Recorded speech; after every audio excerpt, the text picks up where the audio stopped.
Hello and welcome back to another video on my channel. Today's video is going to be surrounding the relatively recent controversy that concerns Yoshiro Mori, who is the 83-year-old former head of the Japanese Olympic Committee for the 2021 Tokyo Games.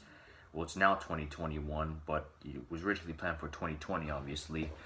He was a former Prime Minister of Japan from 2000 to 2001, so that's basically the person who we're going to be dealing with. I have this little timeline right here that I'm going to be going off of just to sort of add background and context as we go along. So let's get right into it. In 2019, the Japanese Olympic Committee made a goal to increase the number of female board members it had to exceed that of 40% out of its 24 members. In January of 2021, there was a survey conducted in Japan and 77% of the respondents were against the games proceed this year. They either wanted it postponed or canceled entirely. So you have all of this happening, and then all of a sudden this controversy just happens and puts an even bigger dent into the Olympic image. Yoshiro Mori, 83 years old, as I said, who is notably gaffe-prone and said quite a bit of embarrassing things while he was in office, apparently, was asked about the 2019 goal of expanding the number of female board members to exceed that of 40%. He responds something along the lines of, "On boards with a lot of women, the board meetings take so much time. You have to regulate speaking time to some extent or else we'll never finish," so as to imply that women take too much time talking and they basically never get anywhere. They waste people's time. This comment understandably caused quite a bit of controversy on social media, but mostly abroad. Yoshiro Mori originally responded to this outcry by retracting his statement and apologizing for it.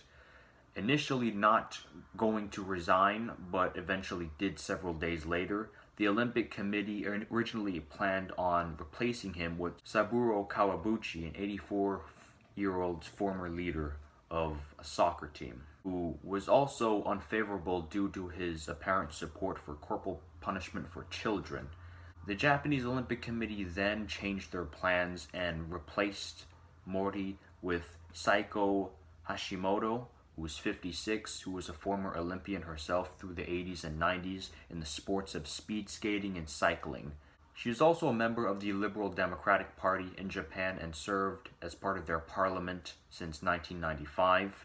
This decision by the committee was deemed to be sort of a big one. May I add, before we continue, that the reaction to the new pick by the Olympic Committee was not entirely positive. There was a bit of mixed reactions in there.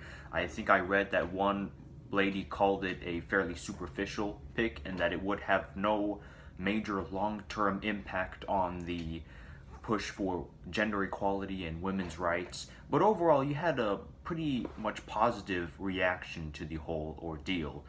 And, I'll put up the quotes and specific pieces of text that I'm referring to as a cutaway for you to see because, it's a fucking text, just read it. Pause the video, jeez. But yeah, since my ding-dong ass couldn't fucking remember to mention that, I had to put in an extra clip right here, so. Shit! That's better.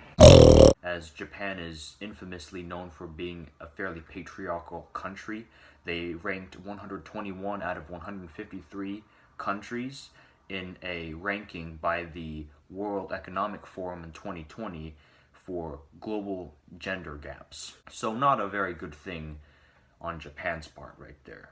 The sources that I used for the research behind this video I'll be putting in the description, but I also apparently read that Yoshiro Mori made these remarks to echo the complaints that some of the board members had about women talking too much and everything like that.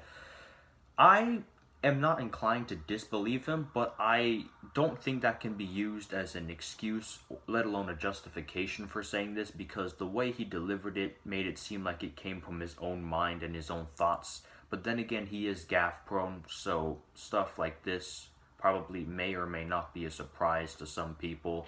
In my opinion, if he was actually echoing the views of his fellow board members, then he should have done it in a way that was more appropriate rather than this, because, you know, obviously this was going to attract fire, this was going to attract controversy. On top of the controversy, he also had a scathing response from his granddaughters, his daughter, and his wife, which I would argue that his wife gave him the most scathing response, where she basically just said, well, I have to deal with the bullshit fallout from your own remarks again. So not a very good thing. Talk about some heat right there. This was also a topic that was suggested to me by a friend of mine who lives in Japan. So this is the first requested topic I actually took, and this was requested a week ago, so I apologize if it was so delayed. Hope you enjoyed this video. Feel free to leave a suggestion in the comment section below. I'm always scrambling for new ideas. Have a good night.